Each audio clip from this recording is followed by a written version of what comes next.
ایمان کا اندازہ، ایمان کا درجہ پنجم۔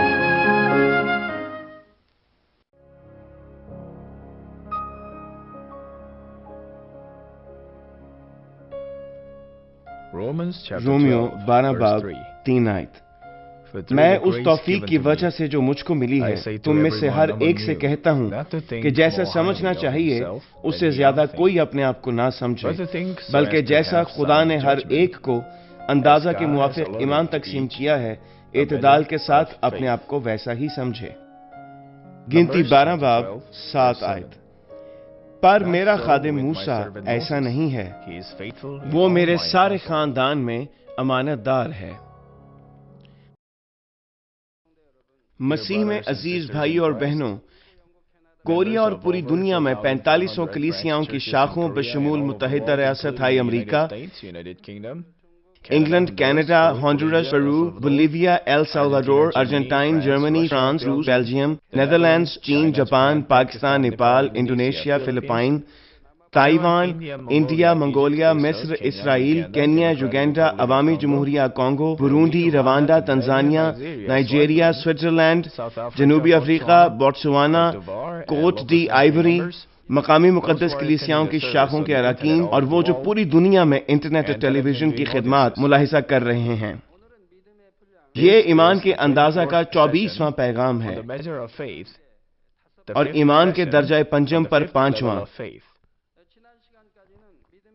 پچھلے پیغام تک میں نے ایمان کے درجہ پنجم کی 2 امتیازی خصوصیات کی تشریح کی تھی۔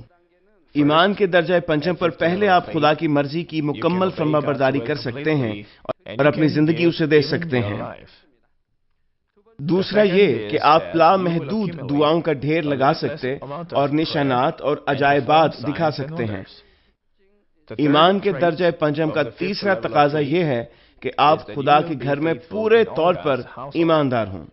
خدا کے گھر میں ایماندار ہونے کی تشریح کرنے سے پہلے ہم ایمانداری کے متعلق سیکھیں گے کہ یہ ہے کیا۔ خدا کی نظر میں ایمانداری یہ ہے کہ جو کرنے کے لیے آپ کے ذمہ لگایا جائے اس سے بڑھ کر کریں۔ مثال کے طور پر جب آپ کسی اجرت پر رکھتے ہیں اور اس کے کام کے عوض اسے مزدوری ادا کرتے ہیں، اور اگر وہ مزدور صرف اتنا ہی کام کرتا ہے جتنا اس کے ذمہ لگایا گیا تھا تو ہم نہیں کہتے کہ یہ ایماندار ہے۔ بے شک ان کو اجرت دی جاتی ہے، تو بھی کچھ لوگ ایسے ہوتے ہیں جو ان کے ذمہ لگایا گیا کام بھی پوری طرح نہیں کرتے تاکہ ہم کہہ سکیں کہ اس شخص نے اچھا کام کیا ہے، لیکن اس نے صرف اتنا ہی کیا ہے جتنا اس کے ساتھ طے ہوا تھا، تو یہاں اس کی تعریف ایماندار کی حیثیت سے نہیں کی جا سکتی۔ لیکن بے شک اسے اجرت دی جاتی ہے اگر اپنے مقررہ وقت میں طے شدہ اجرت سے زیادہ دل لگا کر طے شدہ کام سے زیادہ کرتا ہے تو ہم کہہ سکتے ہیں کہ یہ ایماندار شخص ہے۔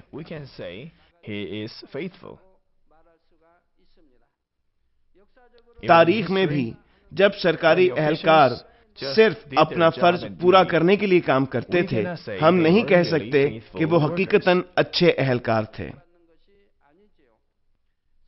کسی کی شناخت بطور ایماندار صرف اس وقت ہوتی ہے جب وہ طے شدہ کام سے زیادہ کرتا ہے اور یہ خیال نہیں کرتا کہ آیا اس کام کے لیے اسے اجرت ملتی ہے یا نہیں، یا یہ کہ اسے اجرت انتہائی کم ملتی ہے یا زیادہ۔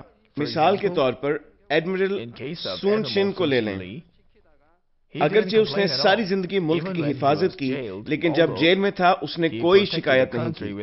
وہ صرف ملک کے مستقبل کے لیے پریشان تھا، حتیٰ کہ جب وہ سرکاری اعزازات چھن جانے کے بعد جنگ لڑنے کو گیا تو بغیر کوئی شکایت کیے لڑا، یہاں تک کہ ایک بھیانک لڑائی میں مارا بھی گیا۔ اس کی ایمانداری اور خلوص بالکل تبدیل نہیں ہوئے تھے۔ اس دنیا میں اس قسم کے لوگوں کو ایماندار مانا جاتا ہے تاکہ ہم بھی ایماندار آدمیوں کی حیثیت سے پہچانے جائیں۔ ہمیں اس کام سے زیادہ کرنا ہے جو ہمارے ذمہ لگایا جائے تاکہ ہم خدا کی بادشاہی کا فائدہ لے سکیں۔ وہ جو ایمان کے درجہ چہارم میں آتے ہیں ان کی شناخت روحانی ایماندار مقرر ہو سکتی ہے۔ وہ پاک ہو چکے ہیں اور ایمان کے درجہ چہارم میں داخل ہو چکے ہیں اور روح القدس کے پھل دیتے ہیں تاکہ ایمانداری کا پھل بھی لا سکیں۔ لیکن اس ایمانداری کے لیے خدا کے گھر میں مکمل ایماندار بننے کی ضرورت ہے۔ آپ کو ضرور اپنی خودی کی قربانی دینی ہے اور اپنے آپ کو دوسروں کے لیے فائدہ مند بنانا ہے، لیکن روحانی محبت کے بغیر آپ اس طرح کی قربانی نہیں دے سکتے اور نہ مخلص ہو سکتے ہیں۔ اگر آپ میں خود پر قابو پانے کی پھل کی کمی ہے تو بھی بے شک آپ کسی ایک قسم کا پھل لانے میں کامیاب ہیں، شاید آپ دوسرے پھل لانے میں پورے نہ اترتے ہوں۔ اگر آپ اطمینان کا پھل پورے طور پر پیدا نہیں کرتے، چاہے آپ خدا کے واسطے پھلدار کام کرتے ہوں، ممکن ہے آپ دوسروں کے لیے مشکلات پیدا کرتے ہوں۔ اگر آپ میں خود پر قابو پانے کی پھل کی کمی ہے تو بھی بے شک آپ کسی ایک قسم کا پھل لانے میں کامیاب ہیں، شاید آپ دوسرے پھل لانے میں پورے نہ اترتے ہوں۔ اگر آپ اطمینان کا پھل پورے طور پر پیدا نہیں کرتے تو چاہے آپ خدا کے واسطے پھلدار کام کرتے ہوں، ممکن ہے آپ دوسروں کے لیے مشکلات پیدا کرتے ہوں اور عملاً دوسروں کے احساسات کو زخمی کر دیتے ہوں۔ اطمینان کے ساتھ ایمانداری ٹوٹ جائے تو وہ خدا کے آگے پورے انعام کے طور پر بحال نہیں ہو سکتی۔ آپ کو معلوم ہونا چاہیے کہ جہاں اطمینان ختم ہوتا ہے وہاں یقیناً شیطان کام کر رہا ہوتا ہے۔ بہت چیزیں جو اطمینان قائم کرنے کے لیے مجھے نقصان دیتی ہیں، یہ شیطان کو کھلی اجازت دینے سے بہتر ہے۔ البتہ مجھے اطمینان قائم کرنا ہی چاہیے، چاہے مجھے نقصان اٹھانا پڑے۔ طور پر ایماندار ہونا چاہیے اور خدا کے گھر میں مکمل ایماندار ہونے کے لیے آپ کو یاد رکھنا چاہیے کہ آپ کو صرف ایماندار ہی نہیں ہونا بلکہ روح القدس کے تمام پھل پورے طور پر لانا ضروری ہے۔ تاہم اگر آپ پورے روح القدس میں جاتے ہیں تو روح کے 9 پھل مکمل طور پر لاتے ہیں، ان میں سے ہر ایک مکمل ہو۔ روح کے 9 پھلوں میں سے ہر ایک کامل پیدا ہوتا ہے، وہ سب ایک دوسرے کے ساتھ منسلک ہیں۔ اگر ایک پھل مکمل نہیں تو ہم یہ نہیں کہہ سکتے کہ روح کے پھل کامل پیدا ہوئے ہیں۔ چنانچہ روح کے 9 پھلوں کا کامل پیدا ہونا ضروری ہے۔ روح کے 9 پھلوں کا کامل پیدا ہونا ضروری ہے۔ اس حالت میں ہم کہہ سکتے ہیں کہ ہر ایک پھل کامل پیدا ہوا ہے۔ لیکن خدا کے گھر میں حقیقتاً ایماندار ہونا کیا ہے؟ اس کا مطلب ہے کہ آپ اپنے فرائض، اپنی ذمہ داریاں اجرت سے بڑھ کر سر انجام دیں۔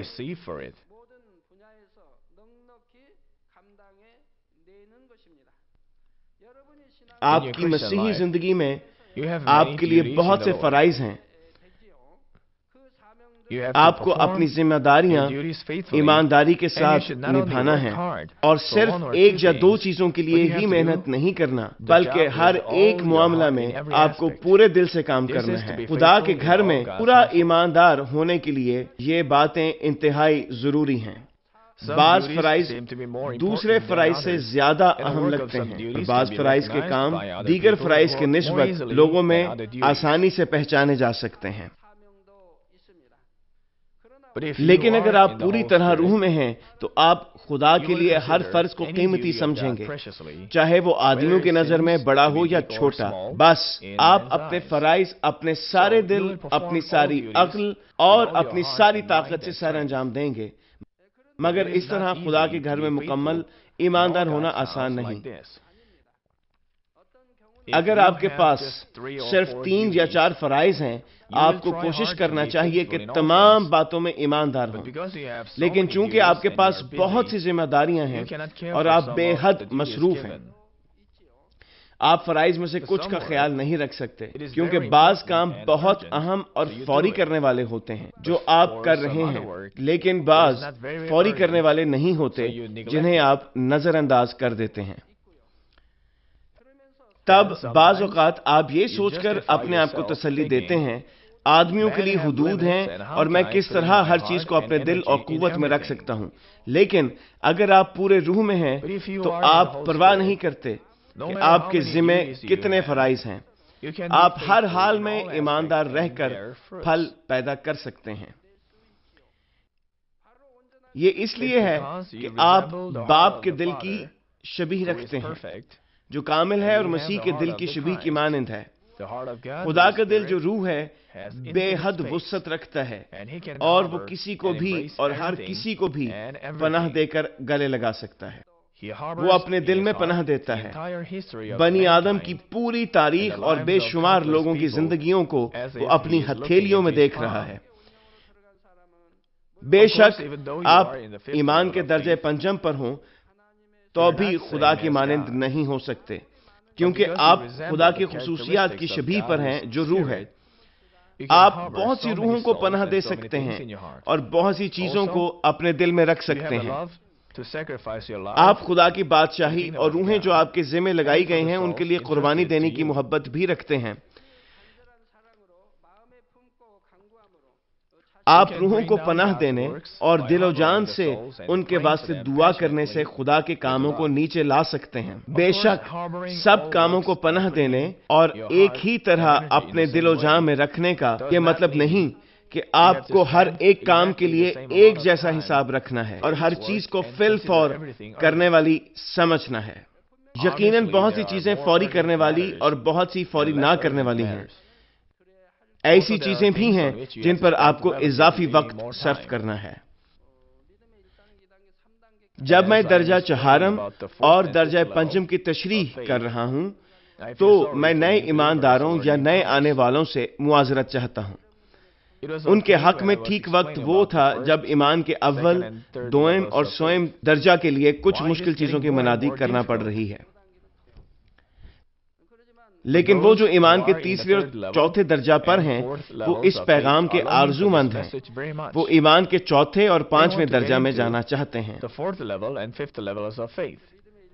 تاہم جو ایمان کے پہلے اور دوسرے درجہ پر ہیں، حتیٰ کہ اگر آپ اچھی طرح نہیں سمجھتے، براہ مہربانی صبر کریں اور اس پیغام کو سنیں۔ آپ کو بہرحال ایمان کے درجہ سوئم، چہارم اور پنجم میں جانا ہے، جو کہ حقیقی برکت ہے۔ یقیناً بہت سی چیزیں فوری اور بہت سی فوری نہ کرنے والی ہیں۔ ایسی چیزیں بھی ہیں جن پر آپ کو اضافی وقت صرف کرنا ہے، لیکن وہ جو خدا کے گھر میں ایماندار ہوتے ہوئے پھل رکھتے ہیں، کسی فرض کو بھی کم تر نہیں سمجھتے اور کسی روح کے ساتھ کم تر سلوک نہیں کرتے۔ اگرچہ آپ کسی کام پر تھوڑا یا زیادہ وقت لگاتے ہیں تو دل ایماندار ہوگا اور ہر معاملہ میں بہتر کام کی کوشش کرنے والا ہوگا۔ میرے معاملہ میں یہ گننا مشکل ہے کہ میرے پاس کتنے عہدے ہیں۔ میں عہدوں کی تعداد کم کرنے کی کوشش کر رہا ہوں۔ میں چرچ ایسوسی ایشنز میں ہوں، لیکن میرے پاس پہلے ہی بہت سے عہدے ہیں۔ سب سے بڑھ کر میں اس کلیسیا کے ہزاروں ارکان کا چرواہا ہوں اور اس جماعت کا صدر ہوں جو کلیسیاؤں کی 4500 شاخیں رکھتی ہے۔ میں ہمیشہ اپنے دل میں پناہ دیتا ہوں، اور نہ صرف مرکزی کلیسیا بلکہ بہت سی کلیسیائی شاخوں، مشنریوں، اسسٹنٹ پاسٹرز اور تمام روحانی لوگوں کو بھی۔ بہت سی کتابیں، ترجمہ کا کام، نشر و اشاعت اور GCN براڈ کاسٹنگ اسٹیشن اور میری تحریریں جو بہت سے اخبارات میں شائع ہوتی ہیں، یہ تمام چیزیں جو مجھے مصروف رکھتی ہیں۔ ہمیں ورلڈ مشن بھی چلانا ہے اور سب سے بڑی چیز یہ کہ مجھے روحانی تربیت بھی لینا ہوتی ہے۔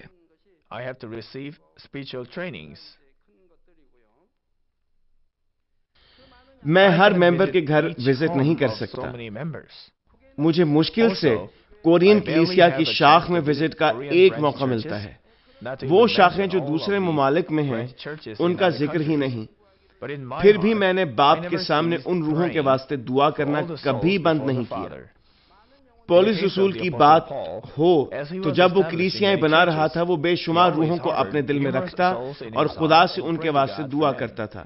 کلیسیوں پہلا باب 9 آیت کہتی ہے، اس لیے جس دن سے یہ سنا ہے ہم بھی تمہارے واسطے یہ دعا کرنے اور درخواست کرنے سے باز نہیں آتے۔ پہلا تھسلنیکیوں پہلا باب 2 آیت کہتی ہے، تم سب کے بارے میں ہم خدا کا شکر ہمیشہ بجا لاتے ہیں اور اپنی دعاؤں میں تمہیں یاد کرتے ہیں۔ بائبل مقدس میں بھی ذکر ہے کہ پولس رسول تمام ایمانداروں کے لیے دعا کرتا تھا، حالانکہ وہ کلیسیا کے ہر رکن کے ہاں ٹھہر نہیں سکتا تھا۔ اسی طرح میں بھی جب صبح میری آنکھ کھلتی ہے تب سے لے کر رات گئے تک، بلکہ جب میں کوئی کام کر رہا ہوتا ہوں، میری دعا میرے ذمہ فرائض کی انجام دہی اور روحوں کے لیے جاری رہتی ہے اور کبھی نہیں رکتی۔ میرے سونے سے پہلے تک اور جو ہی صبح کو میں جاگتا ہوں یا جب میں لیٹ جاتا ہوں، میں ہر وقت خدا کے کاموں کے بارے میں سوچتا رہتا ہوں۔ کون سا کام پہلے کرنے والا ہے؟ مجھے یہ کس طرح کرنا ہے؟ میں ہمیشہ ان چیزوں کے متعلق سوچتا رہتا ہوں، انہیں اپنے دل میں پناہ دیتا ہوں اور ان کے واسطے دعا کرتا ہوں۔ میرے قریب چاہے اہلکار ہوں، چاہے دور دراز کی شاخوں سے آئے ہوئے کلیسیا کے ارکان، میں ان کے لیے دعا کرتا ہوں اور اسی طرح انہیں خدا کے سپرد کرتا ہوں۔ بیمار اور حاجت مند لوگ بھی ہوتے ہیں اور ایسی کلیسیاں بھی ہیں جن کو مالی مشکلات کا سامنا ہے۔ مجھے ان چیزوں کے واسطے بھی دعا کرنا ہوتی ہے تاکہ مجھے الہام وصول ہو سکے کہ ہر ایک شخص سے کیا کہوں اور پلپٹ سے آپ کو کیا تعلیم دوں۔ اور جب آپ لوگوں کے ساتھ میری مختصر ملاقات ہو تو خدا مجھے یاد دلا دیتا ہے کہ میں آپ کی روحانی رہنمائی کے لیے آپ سے کیا کہوں۔ خروج کے وقت تقریباً 6 لاکھ سپاہی تھے، چنانچہ اگر ہم اس وقت کی ساری آبادی کا شمار کریں تو تقریباً 20 لاکھ افراد بنتے ہیں۔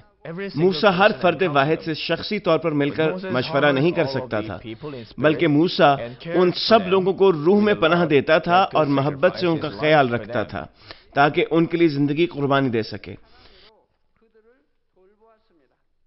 اس لیے خدا نے کہا کہ موسیٰ خدا کے گھر میں ایماندار تھا۔ آپ کے ساتھ بھی ایسا ہی ہے۔ روح میں جانے کے امکانات بڑھانے کے لیے آپ زیادہ چیزوں کو روح میں پناہ دے سکتے ہیں اور پھر آپ بہت سے فرائض سر انجام دے سکتے ہیں۔ مثال کے طور پر پیرش یا مشن گروپ میں اگر ان میں بیداری آتی ہے اور ان کے ارکان کی تعداد بڑھ کر 200 سے زائد ہو جاتی ہے تو وہ درخواست کرتے ہیں کہ انہیں ایک اور پاسٹر یا اسسٹنٹ پاسٹر مہیا کیا جائے۔ تب چونکہ ان کی خواہش بڑی ہوتی ہے، اس لیے کلیسیا ان کے واسطے ایک اور پاسٹر تعینات کر دیتی ہے۔ دراصل یہ کلیسیا کے لیے مشکل پیدا کرنے جیسا ہے کیونکہ کلیسیا کے پاس پاسٹرز کی کمی ہے۔ بہت سے ممالک ہیں جہاں سے لوگ درخواست کر رہے ہیں کہ ان کے پاس کچھ پاسٹرز اور مشنری بھیجے جائیں، لیکن ہم ان سب کو جواب نہیں دے پا رہے۔ بہت سے علاقوں میں لوگ کلیسیائی شاخ کھولنے کا کہہ رہے ہیں۔ ہمیں ہر وقت پاسٹرز کی ضرورت رہتی ہے اور آپ ہیں کہ ایک اور پاسٹر مانگ رہے ہیں۔ کلیسیا مزید مشکل میں پڑ رہی ہے۔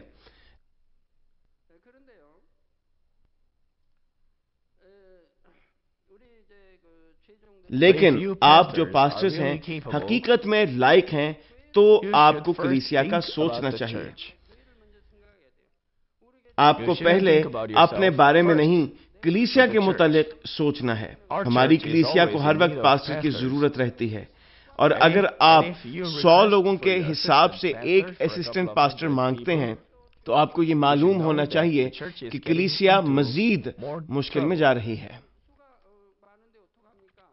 پھر آپ کیا کرتے ہیں؟ آپ کے پاس تو بہت سے ارکان ہیں جن کی دیکھ بھال کرنا ہے، اس لیے آپ کو خدا کے گھر میں مکمل ایماندار ہونے کی ضرورت ہے۔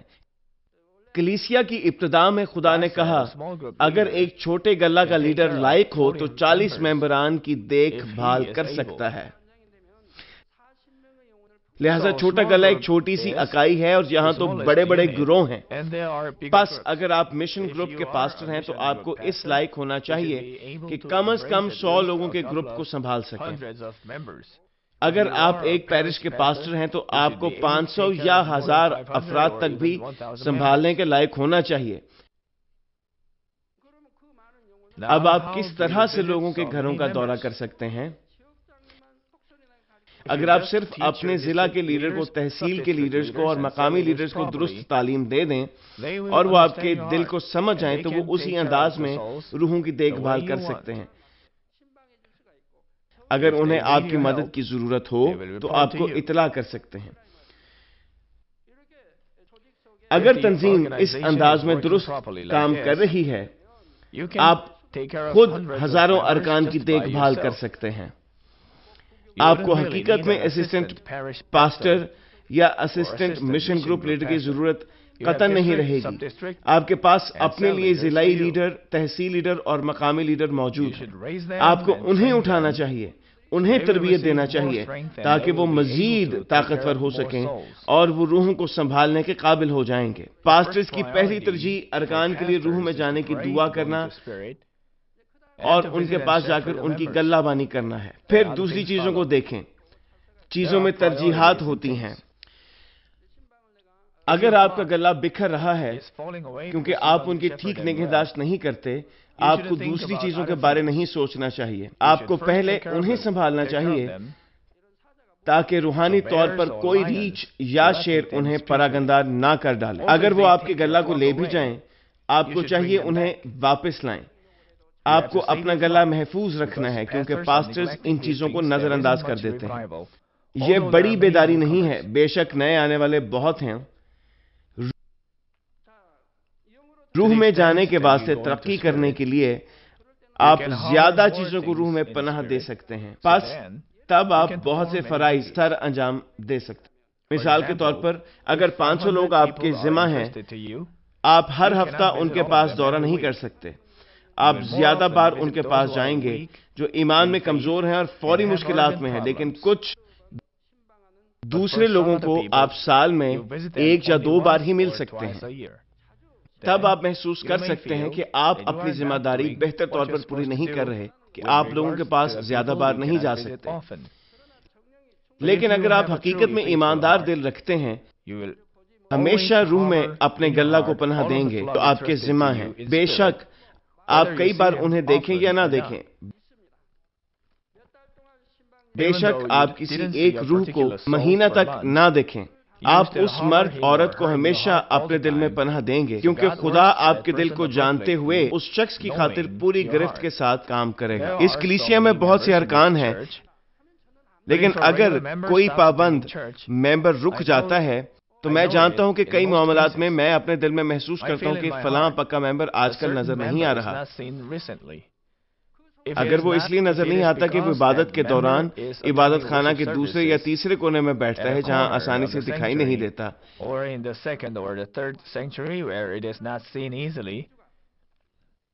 اے خدا، مجھے اس شخص کا چہرہ اسی ہفتے یا اگلے ہفتے میں دکھا، جیسے بھی ہو مجھے اس ممبر کو دکھا۔ اس طرح خدا مجھے اس ممبر کے لیے پریشان ہونے نہیں دیتا، لیکن جب میں اس فرد کے لیے پریشان ہوتا ہوں اور اسے مزید 2 ہفتوں تک نہیں دیکھتا تو اس کا مطلب ہے کہ وہ فرد آج کل چرچ نہیں آ رہا۔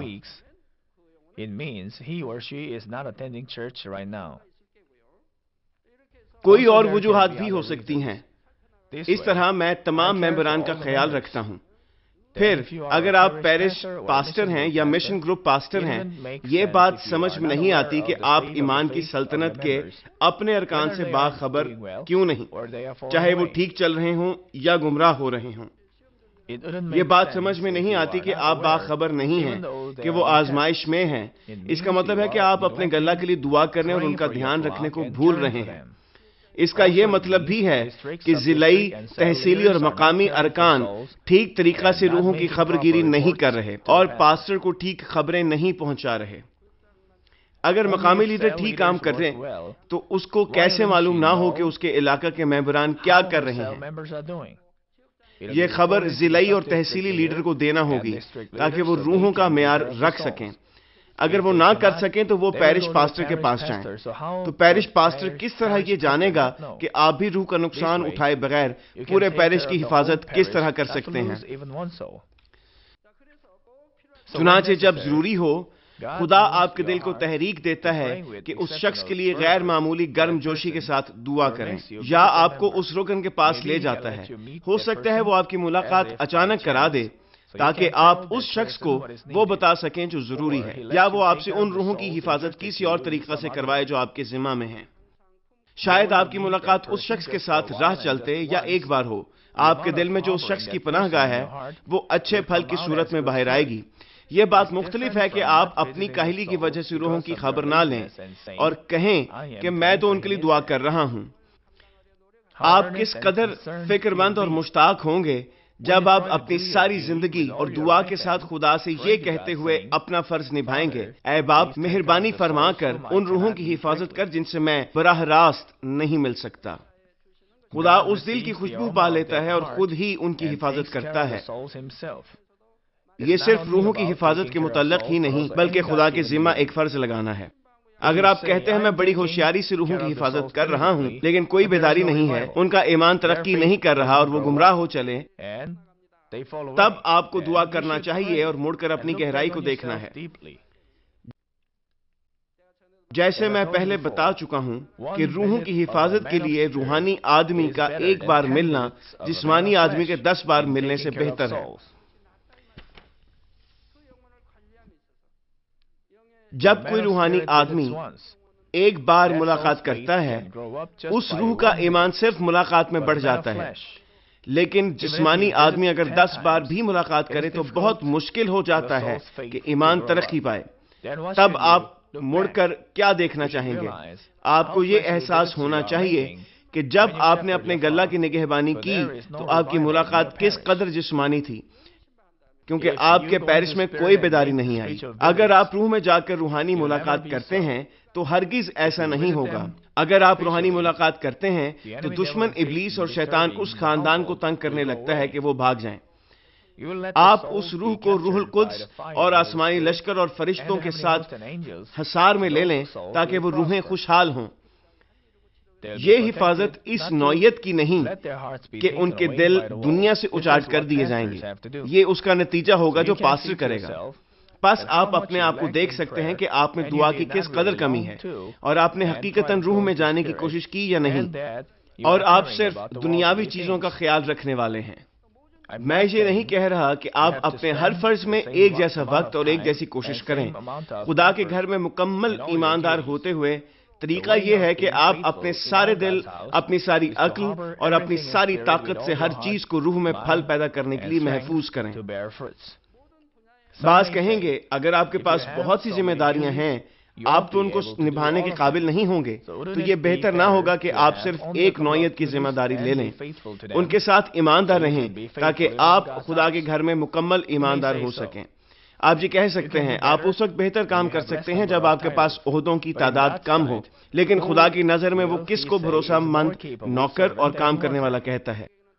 خدا نے مختلف لوگوں کو 5، 2 اور 1 اشرفیاں کیوں دیں؟ خدا نے ایک شخص کو صرف 1 اشرفی دی کیونکہ وہ شخص کم بھروسہ کا تھا، وہ 2 اشرفیوں کو نہیں سنبھال سکتا تھا۔ خدا نے دوسرے کو 5 اشرفیاں دیں کیونکہ وہ کام کرنے کے قابل تھا۔ بس اگر آپ زیادہ قابل اعتماد ہیں تو آپ کو زیادہ کام کرنا پڑے گا، اگر آپ کم بھروسہ مند ہیں تو آپ تھوڑا کام کریں گے۔ جب سے ہم اپنے فرائض کے متعلق بحث کر رہے ہیں، آپ جانتے ہیں کہ ہمیں اپنے فرائض اور خدا کے گھر میں مکمل ایماندار ہونا چاہیے، لیکن بعض لوگ بہت سے عہدے رکھتے ہیں، بعض 7، 8، 9 یا 10 عہدے بھی رکھتے ہیں۔ انہوں نے 10 ذمہ داریاں کیوں لی ہوتی ہیں؟ آپ کو 10 فرائض نہیں لینا چاہیے اگر نبھا نہیں سکتے تو۔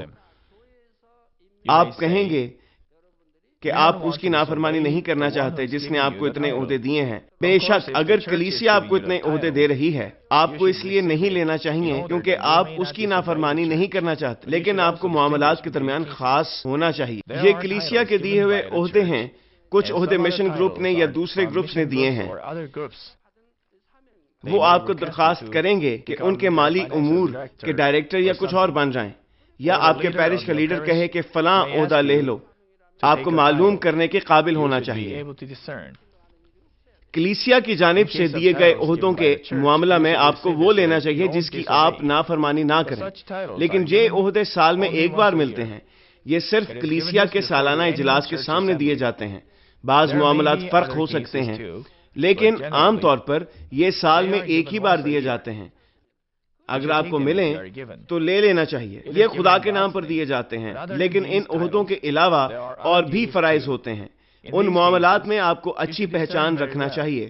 آپ کے پاس پہلے ہی کافی عہدے ہیں اور اگر آپ مزید عہدہ صرف اس واسطے لے لیتے ہیں کہ وہ دیکھنے میں اچھا ہے، اور اگر آپ کام نہیں کرتے تو آپ خدا کے گھر میں مکمل ایماندار نہیں ہو سکتے۔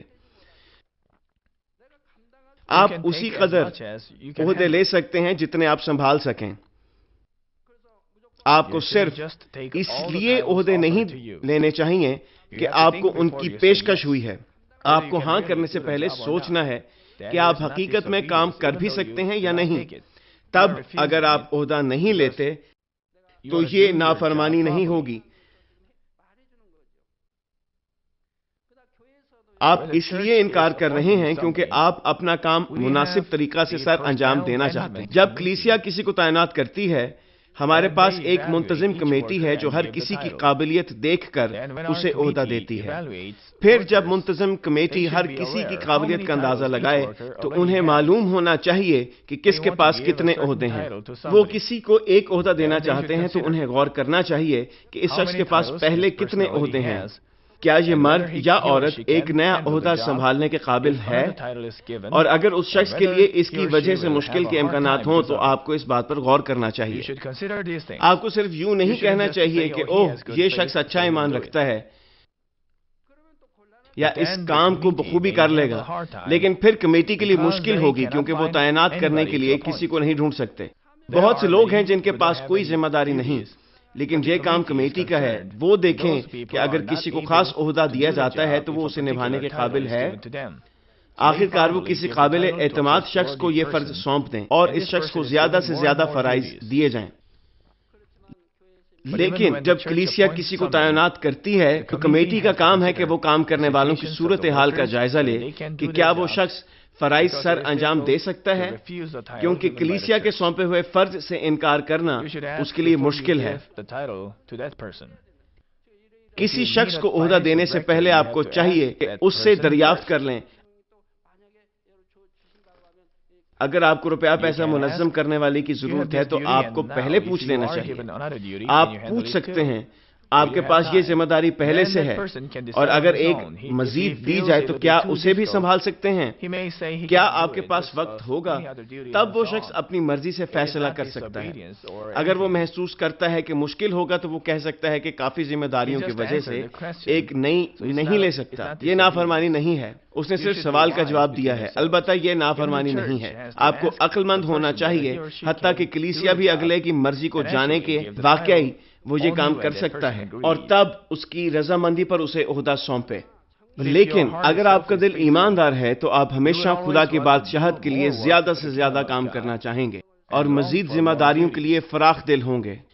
آپ مرتی ہوئی روحوں کے لیے بھی سرگرم ہوں گے اور آپ مزید ذمہ داریاں قبول کریں گے۔ اگر آپ یہ کہتے ہیں کہ آپ صرف وہی کام کریں گے جو اچھے طریقہ سے کر سکتے ہیں، آپ خدا کے گھر میں مکمل ایماندار ہونے سے بہت پیچھے ہیں۔ آپ کو یہاں ایک چیز یاد رکھنا چاہیے، اگر آپ خدا کے گھر میں مکمل ایماندار ہیں، آپ اپنی شخصی حدود میں بھی ایماندار ہوں گے، پھل پیدا کریں گے اور خدا کو جلال دیں گے۔ ہم کہتے ہیں کہ آپ کلیسیا میں ایماندار ہیں لیکن اپنے خاندان کے افراد کے لیے فکر مند نہیں ہیں، یا آپ اپنے اسکول یا کاروبار پر بے ایمان سمجھے جاتے ہیں۔ جب دوسرے آپ کو دیکھتے ہیں کیا وہ یہ کہہ سکتے ہیں کہ حقیقت میں آپ ایک ایماندار شخص ہیں؟ میرے معاملہ میں جب سے یہ کلیسیا بنی ہے، میں اپنے گھر کے افراد کو مشکل سے ہی وقت دے پایا ہوں، حالانکہ جانتا ہوں کہ میرے بچے میرے ساتھ رہنے کی بڑی خواہش رکھتے ہیں۔ اکثر اوقات میرے پاس اتنا وقت نہیں ہوتا کہ میں اپنے بچوں کے ساتھ ایک میز پر بیٹھ کر کھانا کھا سکوں۔ شاید 2 مرتبہ کورین یوم شکر گزاری کے موقع پر اور لونر یعنی نئے سال کے دن، لیکن گزشتہ سال میں نے سوچا کہ ہم کبھی چوسوک کی چھٹی کے دن بھی اکٹھے نہیں ہوئے۔ جب ہمیں چھٹی ہو تو اس دن اکٹھے ہوتے ہیں۔ اس کے علاوہ ہمارے پاس کبھی اتنا وقت بھی نہیں ہوا کہ باہر جا کر اکٹھے کھانا کھا سکیں۔ لیکن اگرچہ میں بہت مصروف تھا، میں نے کبھی اپنے خاندان کے افراد کو نہیں بھلایا. یہ بھی خدا کی طرف سے مجھے بطور گھر کا سربراہ ایک ذمہ داری ملی ہوئی ہے. میرے خاندان کے افراد بھی میرے گلہ میں شامل ہیں اور مجھ پر ان کی ذمہ داری ہے. بس مجھے ہمیشہ انہیں اپنے دل میں پناہ دینی ہے. بے شک گھر کے سربراہ کی حیثیت سے مجھے خدا کی طرف سے ایک ذمہ داری ملی ہے اور میرے خاندان کے افراد بھی میرے ذمہ لگے ہوئے گلہ میں سے ہیں. میں اپنے دل میں انہیں گلے لگاتا ہوں. خدا نے میرے دل کو دیکھا اور میرے بچوں کو خود اپنے ذمہ لے لیا. خدا نے میرے خاندان کی روحانی اور جسمانی ضروریات کو پورا کیا ہے. خدا مجھے پہلے بھی اطلاع کر دیتا ہے. وہ کچھ ضروری باتیں کئی سال پہلے بتا دیتا ہے. جب میں ان سے ایک بار سر راہ چند لمحات کے لیے ملا تو خدا نے انہیں میری محبت کو اس طرح محسوس کرنے کا فضل بخشا جس طرح ایک باپ کی محبت ہوتی ہے، اور اس طرح بھی کہ جیسے ایک چرواہے کی محبت اپنے گلہ کے ساتھ ہوتی. اگر میں یہ کہہ کر اپنے دل میں ان کی حفاظت نہ کرتا کہ میں خدا کے کلام میں مصروف ہوں، اور اگر میں انہیں خدا کے سپرد نہ کرتا اور بس نظر انداز کیے رکھتا تو مجھے خدا کے سامنے شرمندگی اٹھانا پڑتا. یہ صرف میرے خاندان کے متعلق ہی نہیں بلکہ اسکول، کاروبار، ہر چیز اور ہر جگہ ایسا ہی ہے. وہ جو ایماندار ہیں وہ ایماندار دل بھی رکھتے ہیں، اس لیے وہ صرف خدا کی بادشاہت میں ہی ایماندار نہیں بلکہ ہر جگہ پر ایماندار ہوتے ہیں. تاہم میں یہ نہیں کہہ رہا کہ آپ اپنی جماعت میں ضرور پہلے نمبر پر رہیں یا ضرور اپنے کاروبار پر اچھے نتائج حاصل کریں. میں یہ کہہ رہا ہوں کہ دوسرے لوگوں میں آپ کی پہچان ایماندار کے طور پر ہونا چاہیے. جب آپ کو پہلے سے چیزوں کا علم ہو تو خدا کی دی ہوئی ذمہ داریاں زیادہ اہم اور روحوں کو بچانا پہلے نمبر پر ہونا چاہیے. لیکن اگر آپ صرف خدا کا کام ایمانداری سے کرتے ہیں لیکن دوسرے کاموں میں ایماندار نہیں ہیں تو یہ بالکل ایسے ہی ہے کہ آپ پورے دل سے خدا کے گھر میں ایماندار نہیں ہیں بلکہ آپ جسمانی طور پر ایماندار ہیں یا آپ وقتی طور پر خدا کے واسطے پرجوش ہیں.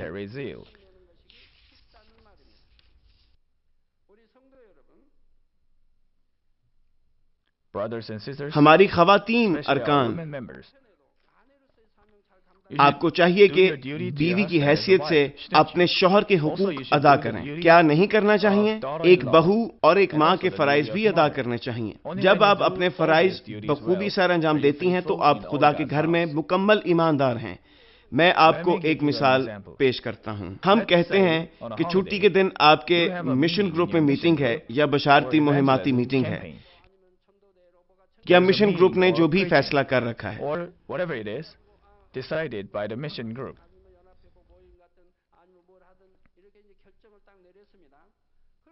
لیکن اگر صبح کے وقت آپ کا شوہر کہتا ہے ہمیں آج باہر تفریح کے لیے جانا ہے، تب آپ کو کیا کرنا چاہیے؟ اگر آپ کہیں کہ تم جانتے ہو کہ آج میری مشن گروپ میں میٹنگ ہے، براہ مہربانی میری بات کو سمجھو، تو کیا آپ اپنے شوہر کے ساتھ ٹھیک کر رہی ہیں؟ آپ کا شوہر برا محسوس کرے گا. اگر آپ کا شوہر اچھا ایمان رکھتا ہے تو شاید سمجھ جائے گا، لیکن زیادہ امکان تو یہ ہے کہ وہ برا محسوس کرے گا. وہ چھٹی کے دن اپنے گھر کے افراد کے ساتھ رہنا چاہتا ہے لیکن بیوی اس کا ساتھ نہیں دے رہی تو وہ برا منا جائے گا. اس معاملہ میں بیوی مناسب حد تک عقل مند نہیں اور نہ خدا کے گھر میں مکمل ایماندار ہے. پھر آپ کو کیا کرنا چاہیے؟ آپ کو پہلے اپنے شوہر سے اجازت لینا چاہیے. مثال کے طور پر آپ کہہ سکتی ہیں کل چھٹی ہے، تمہارا کوئی کام ہے تو مجھے بتا دو. اگر میں مشن گروپ میٹنگ میں جاؤں تو تمہیں کوئی اعتراض تو نہیں؟ اگر تمہارے ذہن میں کوئی کام ہے تو مجھے بتا دو. آپ کو چاہیے کہ ایسے دن کے لیے اپنے شوہر کو فیصلہ کرنے کا حق دیں. تب آپ بے سکونی پیدا کیے بغیر کوئی فیصلہ کر سکتی ہیں. شوہر کہہ سکتا ہے تم صرف خدا کے لیے کام کرو، یا یہ بھی کہہ سکتا ہے میرے ساتھ رات کا کھانا کھانے باہر چلو، یا یہ کہ ہم بچوں کو لے کر تفریح کے لیے چلتے ہیں. تب آپ کو اپنے شوہر کی فرما برداری کرنا چاہیے. یہ طریقہ ہے خدا کے گھر میں مکمل ایماندار ہونے کا. آپ ہمیشہ اپنے شوہر کی بات ٹال دیتی ہیں یہ بہانہ کر کے کہ آپ کلیسیا کا کام کر رہی ہیں، اور آپ کو نہیں کہنا چاہیے میرا شوہر مناسب ایمان نہیں رکھتا. ہم کس طرح کہہ سکتے ہیں کہ یہ خدا کے گھر میں مکمل ایماندار ہے؟ کیا شوہر اور بچوں کو نظر انداز کر کے؟ آپ کو ہر چیز پر غور کر کے امن قائم کرنا چاہیے. یہ پہلے سے معلوم شدہ چیزیں ہیں اور آپ کو امن قائم کرنا چاہیے.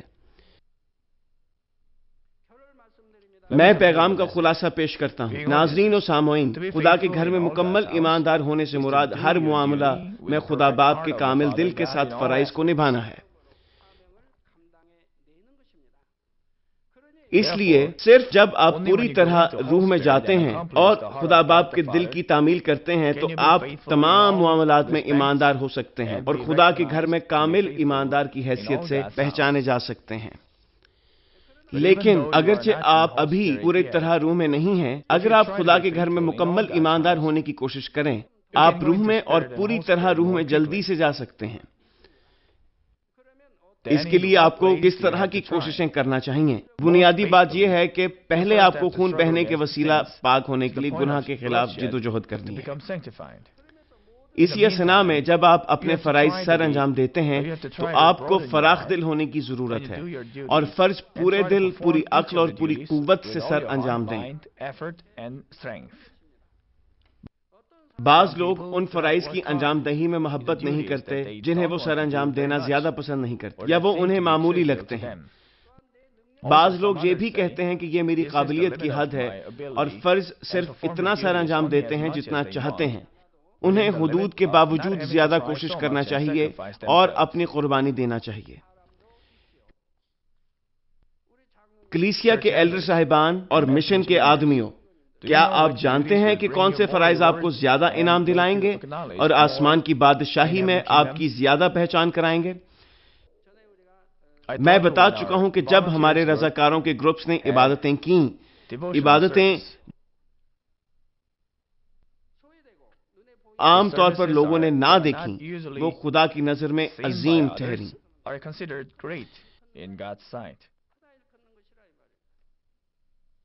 اگر آپ رضاکارانہ طور پر اس گروپ میں شرکت کریں، خدا اور کلیسیا کے واسطے گرم جوشی سے کام کریں، تو کوئی چاہے آپ کو دیکھتا ہے یا نہیں، خدا اس کو خوشی کے ساتھ قبول کرے گا اور آسمان پر آپ کو بڑا اجر دے گا۔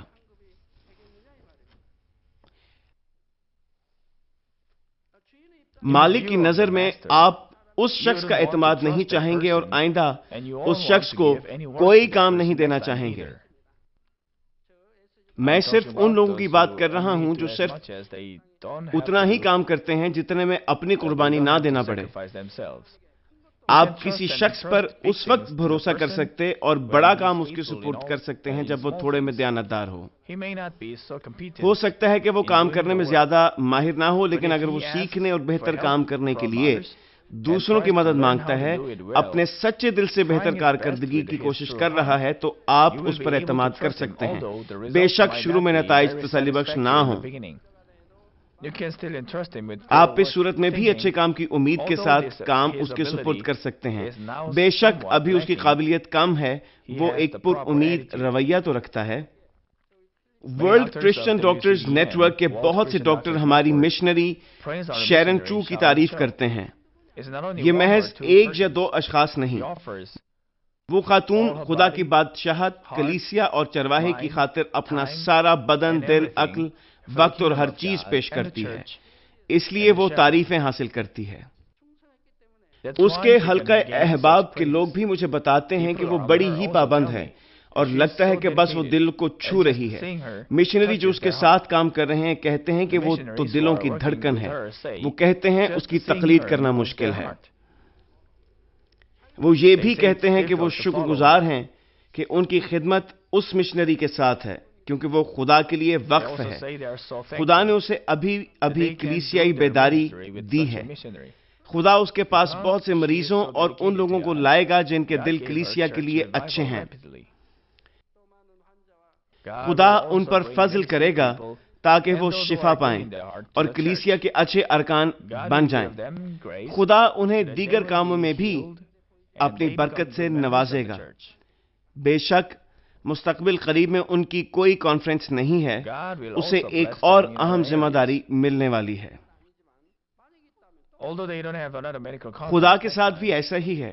اگر آپ اپنے سارے دل سے کوشش کرتے ہیں اور تمام کام جو آپ کے ذمہ ہیں ان میں اپنی خودی کی قربانی دیتے ہیں تو خدا قادر مطلق آپ کو قوت بخشے گا کہ اپنی ذمہ داریاں نبھا سکیں۔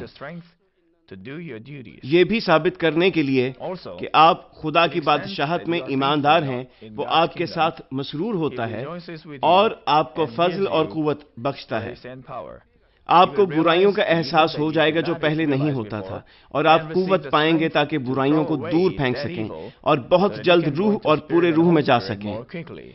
میں امید کرتا ہوں کہ آپ اس طرح کام نہیں کریں گے جس طرح آدمیوں کے ساتھ برتاؤ کرتے ہیں، بلکہ اپنے سارے دل، اپنی ساری عقل، اپنے سارے ذہن کے ساتھ کام کریں گے، گویا کہ آپ خدا کی خدمت کر رہے ہیں۔ اس طرح کرنے سے جیسے زبور 101 اس کی 6 آیت میں کہا گیا ہے، ملک کے ایمانداروں پر میری نگاہ ہوگی تاکہ وہ میرے ساتھ رہیں۔ میں خداوند کے نام میں دعا کرتا ہوں کہ آپ بے الزام طریقہ سے چلیں اور پہچان میں ایماندار آدمی ہوں تاکہ آپ ہمیشہ کے لیے خدا کے ساتھ رہ سکیں۔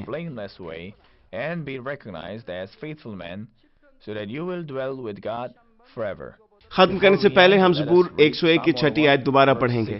ملک کے ایمانداروں پر میری نگاہ ہوگی تاکہ وہ میرے ساتھ رہیں۔ خدا کی آنکھ اس زمین پر ایمانداروں کی تلاش کر رہی ہے جو حقیقتاً ایماندار ہوں اور خدا کے گھر میں کامل ایماندار ہوں، تاکہ وہ میرے ساتھ رہیں، یعنی وہ نئے یروشلم میں داخل ہونے کا حق حاصل کریں گے۔ بائبل مقدس ہمیں بتاتی ہے کہ ایمانداری پر خدا کس قدر خوش، تاکہ وہ میرے ساتھ رہیں، یعنی وہ نئے یروشلم میں داخل ہونے کا حق حاصل کریں گے۔ بائبل مقدس ہمیں بتاتی ہے کہ ایمانداری پر خدا کس قدر خوش ہوتا ہے۔ یہ ہمیں تحمل، ایمانداری اور نیکی کے متعلق بتاتی ہے، کیونکہ موسیٰ خدا کے گھر میں کامل ایماندار تھا۔ خدا نے اس کے ساتھ روبرو باتیں کی اور اس پر اپنے آپ کو ظاہر کیا تاکہ وہ میرے ساتھ رہیں۔ وہ جو بے الزام طریقہ سے چلتا ہے، اگر آپ درست اور بے الزام طریقہ سے چلیں تو اس کا مطلب ہے آپ پوری طرح روح میں ہیں۔ اگر ہم روح میں جاتے ہیں تو ہم آسمان کی تیسری سلطنت میں ہوں گے۔ اس کا یہ مطلب بھی ہے کہ اگر ہم اس علاقہ میں رہیں گے تو خدا کے ساتھ رہیں گے۔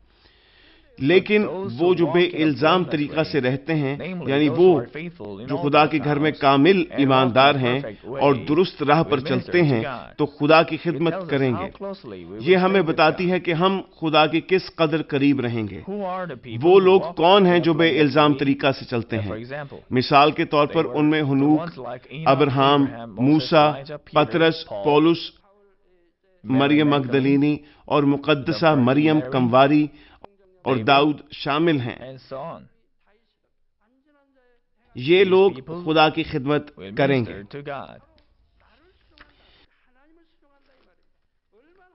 وہ خدا کی خدمت بالکل قریب سے کرنے کا حق حاصل کریں گے۔ وہ جو خدا کی خدمت کر سکتے ہیں، وہ خداوند کی قلعہ میں یا کسی اور قلعہ میں نہیں رہیں گے، بلکہ ان کے اپنے ذاتی قلعے ہیں جو خدا کے تخت کے سامنے ہیں۔ بلکہ ان کے اپنے ذاتی قلعے ہیں۔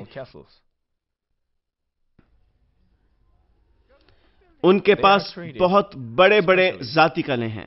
ان کی تواضع خاص طریقہ سے ہوتی ہے۔ وہ جو خدا کی خدمت کر سکتے ہیں، انہیں خدا کے تخت کے سامنے ذاتی قلعے دیے گئے ہیں۔ ہم دیکھ سکتے ہیں کہ ان کے پاس عظیم تر ترجیحات ہیں اور وہ خدا کی خاص محبت حاصل کر سکتے ہیں۔ انہوں نے زمین پر رہ کر ایسے کام کیوں کیے؟ وہ اپنے کاموں میں راست اور خدا کے گھر میں کامل ایماندار تھے۔ ان لوگوں کے لیے خدا انہیں خاص چیزیں دیتا ہے۔ میں امید کرتا ہوں کہ آپ میں سے بہت سے اس درجہ تک پہنچ جائیں گے۔ اس کے لیے کوئی خاص قانون نہیں ہے کہ صرف موسیٰ، ابراہم یا پولس ہی اس درجہ کو پا سکتے ہیں۔ ہم بھی وہاں جا سکتے ہیں اگر ہم اہلیت حاصل کر لیں تو۔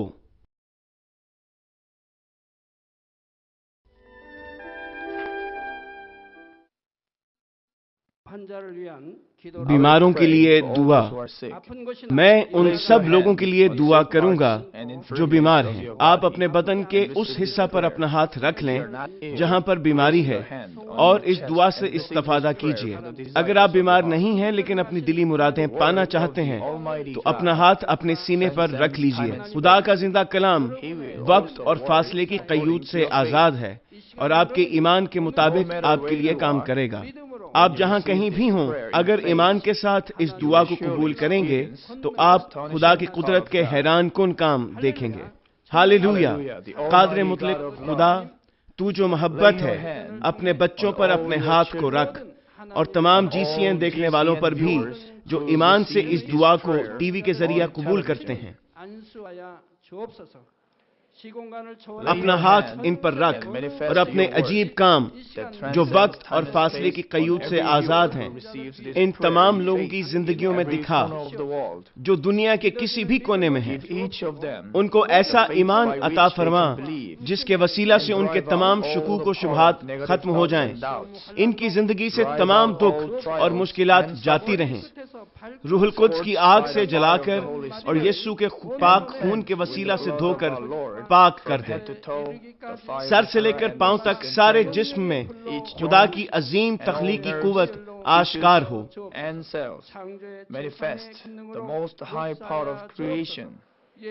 میں خداوند یسوع مسیح کے نام سے دشمن ابلیس اور شیطان، تمام بیماریوں، جراثیموں اور کمزوریوں کو حکم دیتا ہوں کہ ان بدنوں سے الگ ہو جائیں۔ تمام چھوت کی بیماریاں جاتی رہیں، ہر وہ بیماری جو لا علاج ہے اور نئی دریافت شدہ بیماریاں روح القدس کی آگ سے جل کر بھسم ہو جائیں۔ آپ بیماری سے پاک ہو کر زور پائیں۔ معدے کا کینسر، پھیپھڑوں کا کینسر، رحم کا کینسر، جلد کا کینسر، آنتوں کا کینسر، ایڈز، لیوکیمیا، ذہنی امراض، دل کا عارضہ، پھیپھڑوں کی بیماریاں، ہر قسم کے زنانہ امراض، بلند فشار خون، شوگر، جلدی امراض، ہر قسم کی سوجن جاتی رہیں۔ پولیو، فالج، جوڑوں کا درد اور کمر کا درد یسوع مسیح کے نام میں ختم ہو جائیں۔ ہر قسم کا سر درد اور حادثات کے نتیجے میں پیدا ہونے والی ہر جسمانی تکلیف یسوع کے نام میں جاتی رہے۔ بیماری کی وجہ سے تھکان، نزلہ، زکام اور گلر جیسی بیماریاں روح القدس کی آگ سے جل کر بھسم ہو جائیں۔ مرگی، ذہنی معذوری، ذہنی دباؤ اور تمام ذہنی بیماریاں یسوع مسیح کے نام سے جاتی رہیں۔ ہر قسم کی تاریکی ختم ہو جائے اور ان کے دلوں میں اطمینان اور شادمانی آ جائے۔ خدا باپ تخلیق کی عظیم ترین قوت کے وسیلہ سے یہ جسم جو کمزور ہو چکے ہیں دوبارہ سے زور پائیں، فالج کے جکڑے آزاد ہو جائیں اور لنگڑے چلنا اور چھلانگے لگانا شروع کریں۔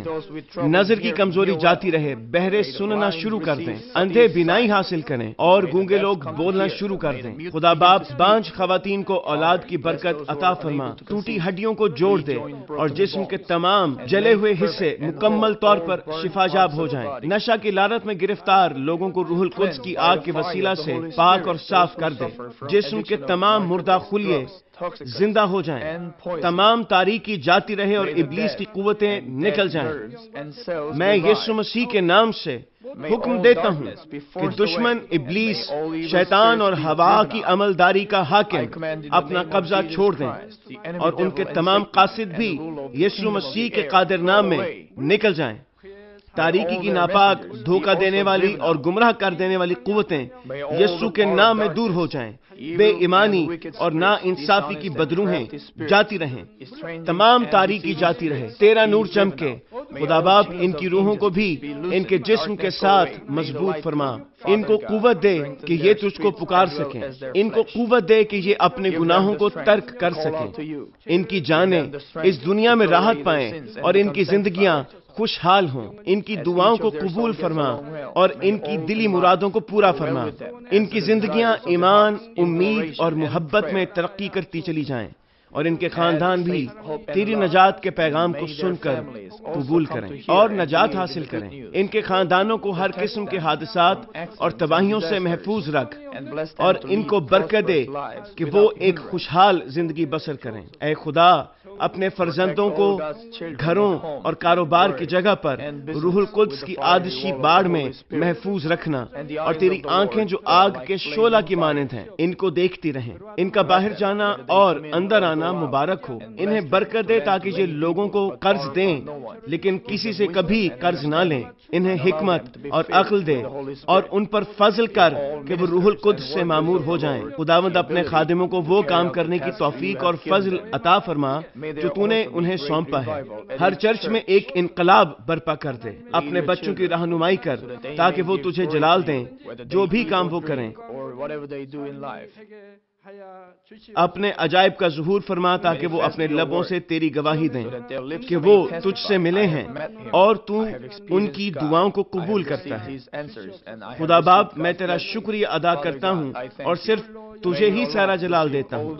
میں خداوند یسوع مسیح کے نام میں یہ دعا کرتا ہوں، آمین۔ آمین۔